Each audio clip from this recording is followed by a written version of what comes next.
pense tout d'abord que cette journée a été utile pour vous.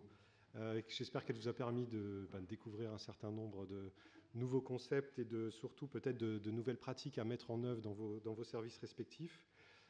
Nous comptons sur vous pour continuer peut-être le travail avec nous au cours de l'année 2018 et participer aux différents travaux que nous allons continuer d'engager sur la gestion prévisionnelle des emplois et des compétences. Je vous dis brièvement, moi, ce que je retiens de cette journée. Je retiens quelques définitions des notions de compétences et peut-être davantage encore de management des compétences, avec l'idée qu'il faut que nous parlions le même langage. Enfin, il y a un enjeu de langage commun qui est important sur ces sujets, d'avoir des démarches qui nécessairement impliquent les agents, qui se donnent aussi des objectifs réalistes, et puis que nous soyons, c'est le plus important, capables d'identifier rapidement ce que sont des compétences transverses et transférables et des compétences stratégiques pour mener à bien nos travaux.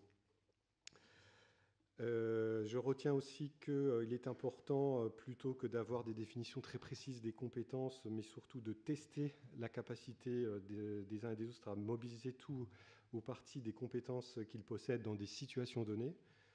Donc, si je veux paraphraser une phrase célèbre, c'est « il n'y a pas de compétences, mais seulement des preuves de compétences ».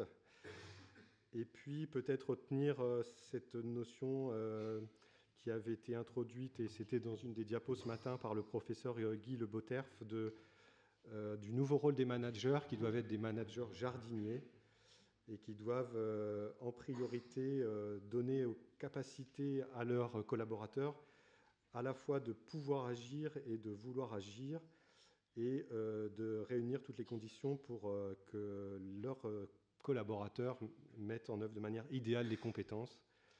Alors, quand on parle de management jardinier, c'est jardin à la française ou jardin à l'anglaise, donc avec les souplesses un peu différentes selon les cas, mais je vous laisse juger. Je citerai encore Nicolas de Saussure, bien évidemment, qui a dit ce matin que le chemin semblait encore long à parcourir dans la fonction publique pour donner toute sa dimension au concept de GPEC. D'aucuns auraient dit la pente est raide, mais elle est droite. En tout cas, vous dire que pour l'année 2018, la DGAFP DRH de l'État a un programme ambitieux. Sans dévoiler de scoop, je peux vous dire que la question de l'adaptation des compétences des agents aux défis de demain sera au cœur d'Action publique 2022 et de la feuille de route transversale rénovation du cadre RH, que nous continuerons avec vous à travailler à l'amélioration de nos méthodologies et outils communs. On vous a présenté le RIM et le dictionnaire des compétences tout à l'heure. L'enjeu maintenant, c'est que chacun des agents publics soit rattaché à un emploi type de ce répertoire ministériel des métiers au sein des différents SIRH ministériels. Les outils existent globalement, mais encore faut-il pouvoir les utiliser à bon escient. Et puis, vous dire que le management des compétences interroge nos pratiques de DRH et de GRH, et que nous allons continuer à travailler au développement du passeport des compétences, mettre en place un programme de travail en 2018 sur l'accompagnement personnalisé des agents, mettre en œuvre aussi le schéma directeur de la formation professionnelle tout au long de la vie, dont vous avez entendu parler, et qui va nous servir de cadre pour la période 2018-2022, qui s'inscrit aussi dans la démarche Action publique 2022 avec quelques dizaines de millions, voire centaines de millions à la clé. Donc c'est quelque chose d'important.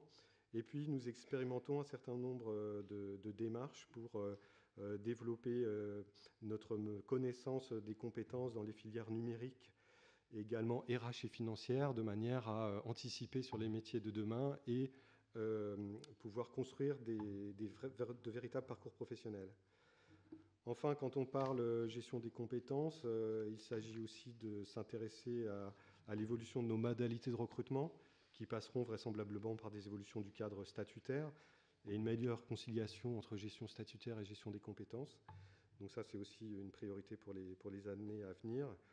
Et puis, vous l'avez dit également, meilleure connaissance des emplois existants. Et ça, c'est l'objet du travail qui est fait pour que nous nous dotions à l'horizon 2019 d'un portail commun de l'emploi public pour les trois versants.